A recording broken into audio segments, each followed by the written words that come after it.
Welcome to Melodies TV, Ghana's #1 social platform. It's here for Memamuni Akwaba Eba Melodies TV. So, breaking news at Eba Assembly de Eni Esun. NDC for so Akasawa Assembly ho. Na we've seen some action. We've also heard stories on this particular matter. Na medeni na Ebremo Senia Esefata. Na yesremo ende your very first time waha.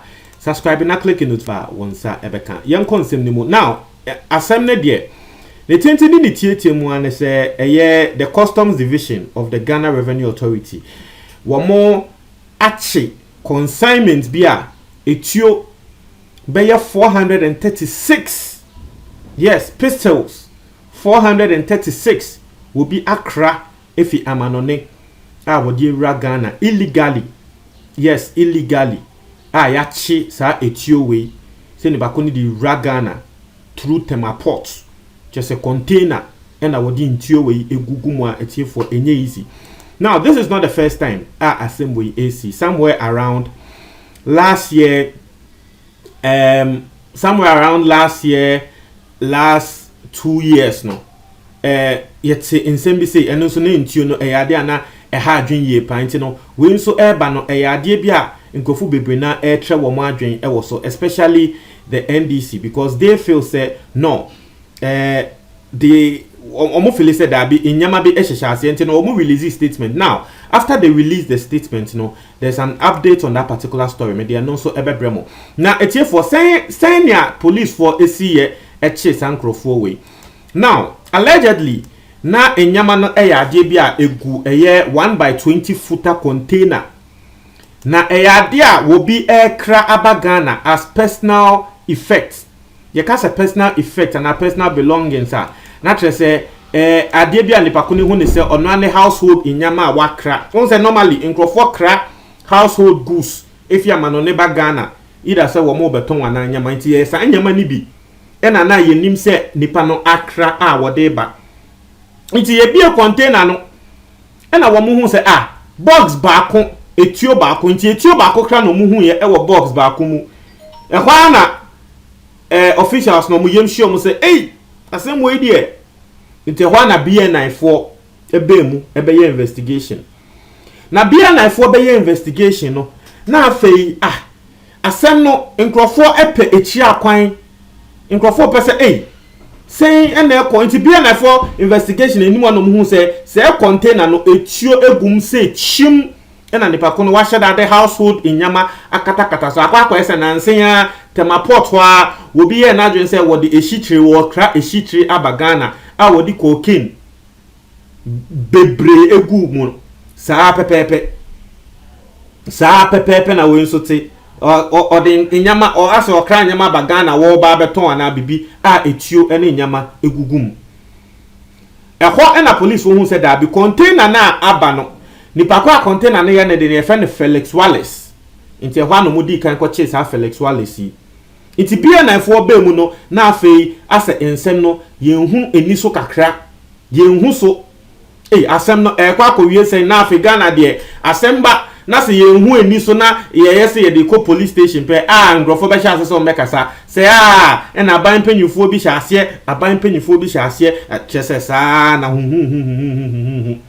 NDC for a statement ba bontin Sami Jemfi ebe trust statement to abontin hu say senia BN94 wo mo pese wo mo de asem no ebe ba bontin na ye hu asem ni mu no akwa ye say aban panyifo bi eka hu bi e na yakra etio we abagana the first one nso saa ye ya de she aban panyifo bi enti Sami Jemfi release this statement no e na wo ka na the statement asem o kan say while we condemn the customs exercise and preventive service unit at Tema Port for while we commend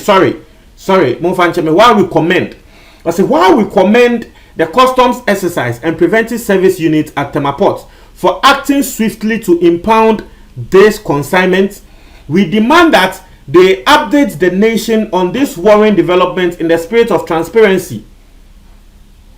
Ghanaians deserve to know who illegally imported the said pistols and ammunition into the country and for what purpose.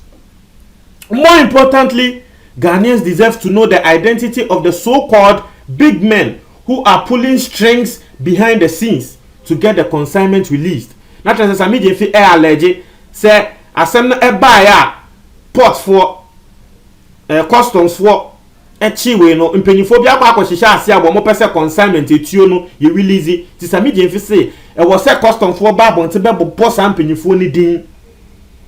It is immediately be release a statement now and there breaking news eba say police for actually 6 people as anchor for 6 ya chi omo for allegedly illegally importing a yet 436 pistols into the country.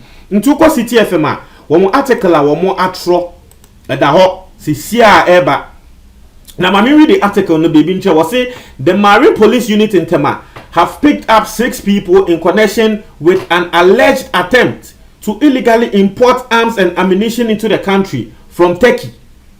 It is here the akwa konhu say etuo no wo mo de free Turkey. Was the 436 pistols and 26 packs of ammunition consisting of 50 pieces each in a pack were found to have been concealed in personal effect made up of clothing, shoes and bags among other items in a 20-footer container with a declaration number. The declaration number no ho. It is saying me control no nipa ko na ye na won say akwa say ya fa force ni omo fa force ni nyama fi abrochie eba no ana entire edigu container mu no just say wa fa entire ne bags ni nyama na wodi etuo wei egugugugu mu wo bie container na wan yese wo koye toro checker ebe ye o say ebia na nipa ko no entire no de ba Ghana eba beton. Meanwhile, na etio bako 436. Na den Ghana no, aden why aden ya ka say are we fighting war is in Ghana na? Na etio etio bako 436, especially when election is coming. Maza, pistols so I don't know whether the person was coming to sell it or they had their own intention, because it's serious. It is very, very serious. Now, you see, agents will try to say, well, clear this particular container. No, agents no, you're from Crystal Shipping. So they attempted clearing the consignment. I was my port, and I'm doing control. No, it's no, and my police for a coco chiomo. It is no, send me doing control first. No, nipa back on the chair. Ya sanso actually 5 people. Aka as uncle for 5 police for air and from City FM for no, they are the owners allegedly of the various parcels that were consolidated into the container. Masa, Edieni. Inti assembly commander of Marine Police Unit, friend of Mr. Joseph Entry Abebio. Confirm me to uko graphic graphic kremu work say still wo muguso investigation, further investigation. Once the first nipa ba ko na ehun ne eche no wo mo ye further investigation ye ka say ya che nipa 5 aka ho nti NDC fo nso ka say wo mo release your statement in the ma police for ebo hu a ekochi nipa 5 ebe ka wo che say asem ne de se ne ekọ no wa wo de mi Ghana ha say maka asem ba ya na ye pese ya na politics. Now so ubekom no. Now womo akwa kra etio we aba Ghana no. Ubekom ne kra no, they have no political ties and no political links. Now so asem ne ye be say ye ne politics na be bia asem no na nke wo say ye de to no ye mfa nto. Why? Because of politics. Ntietiefo asem a esi no. Asem a esi no na me de minim. Seriously, me I don't know. Now, my me read the assembly penyi bi we Commissioner General of the Ghana Revenue Authority, Mr. Owusu Amoah, assembly wode etudwa.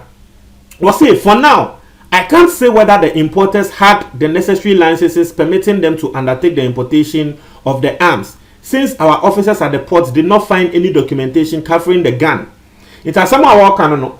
Yes, once but you see the whole thing is the whole thing is if you people, because sisi ano asemo apenyi we air can say sisi ano they want to me nka se nkrofo no wo mo license and say wo mo ni license, but ye chi wo mo no ye hu license bia e wo mo ho.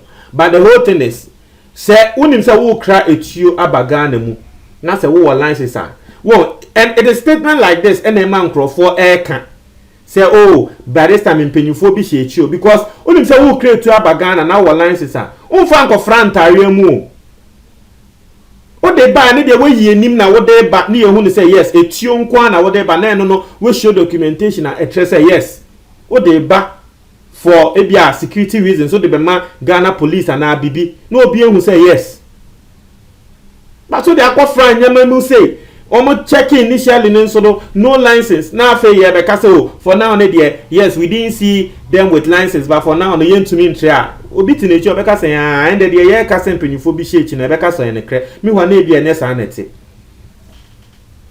asem na down no mo ntria mo adwo comment box ni mo. That's it.